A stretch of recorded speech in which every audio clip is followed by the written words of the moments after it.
Afro classics. I just love them. I just love them. So I thought I'd show you them. As you can see, everybody's kind of intrigued by them. So we are at Wanstead Festival, and I am looking at these beautiful classic cars because they bring back some kind of memories.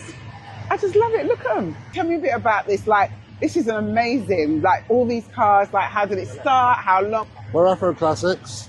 We started in 2017. We are a collective of people of African and Caribbean descent.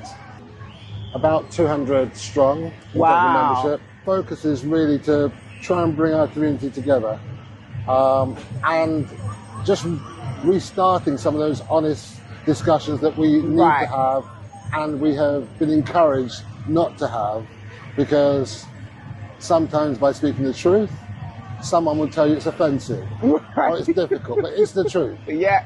So we're trying to create a space where we can have those discussions, those dialogues. And once we anchor ourselves in a truth and accept each other for who we are, how we are, we're good. What are some of those conversations? It's, well, who are we? What does matter? You'll find that within our community, within our car family, there are people with varying disciplines, tremendous experiences, but one of the things that I've observed is that as a community, we don't like to share our knowledge. Right. We kind of misuse our networks, right? Interesting. Because in my world, there are two types of people. There's consumers and there are manufacturers. And so around the club, we're trying to create not people that come in and think, what can we take? Right. It's how can I enhance what we're doing firstly, but what is happening in our community. So, for example, last week we were supporting an over 50s luncheon club called Hummingbird. Wonderful. And we did quite a lot of prep work for that. And since then, we've had discussions about some of the things that they could do based on our experiences.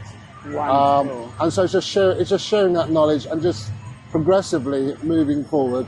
You've always been about community, Gary. From the time I've met you, you've always been about community and helping. But that's all that really matters, right? Because there's this false narrative about us as a community.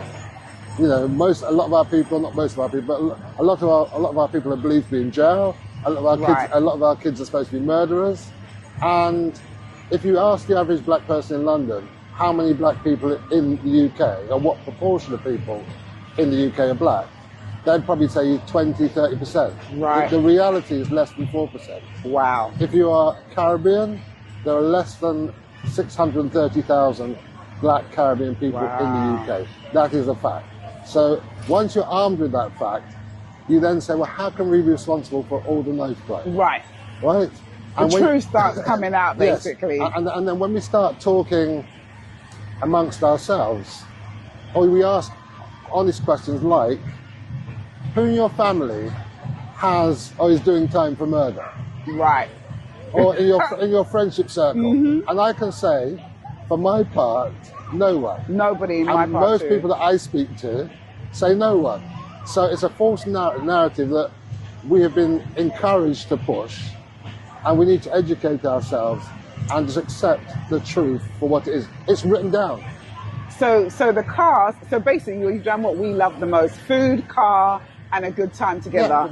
Connect us. Yeah, and the cars, what the cars do, the cars are merely a vehicle to bring us together. Wonderful. We're a group of people with a common interest, that's the cars. We never had anywhere to go, so that's how we started.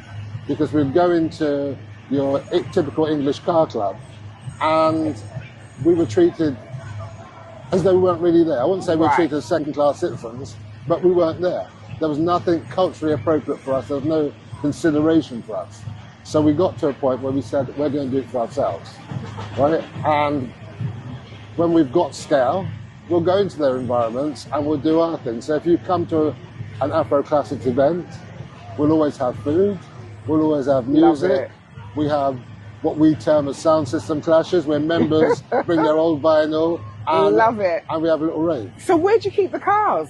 Most of our members have garages. Their own. So these aren't all your cars, it's different members. I was going to say, Gary, wow. It's different. Beautiful. But there are some members that have 20, 30, 40 Beautiful. cars. And I noticed there was a lady at the back of her boot having her drink and her food ready, and it was just it just reminded me of going to picnics as a kid, you know, on the coach. So it's beautiful to watch. There's some cars over there I want to look at. When's the next event, Gary, and how does anybody get hold? Okay, so on Instagram, we are Afro Classics Register, Afro Classics Car Club, and Afro Classics Car Family. Our next event is on the 13th of October at the Forest Road Brewery in New Cross, SE14 5RW. And on that day, we are going to have another one of our members' DJ clashes. Oh, wonderful. And they'll get their trophy at the end of it. And we're also launching the Afro Classics Special Edition Lager that day. Oh, I love it. So, I hope I can be there because October's usually a really busy month, but I hope I can be there. Thank you for your time, Gary. I will put all those links down. Thank you so much. All right, God bless.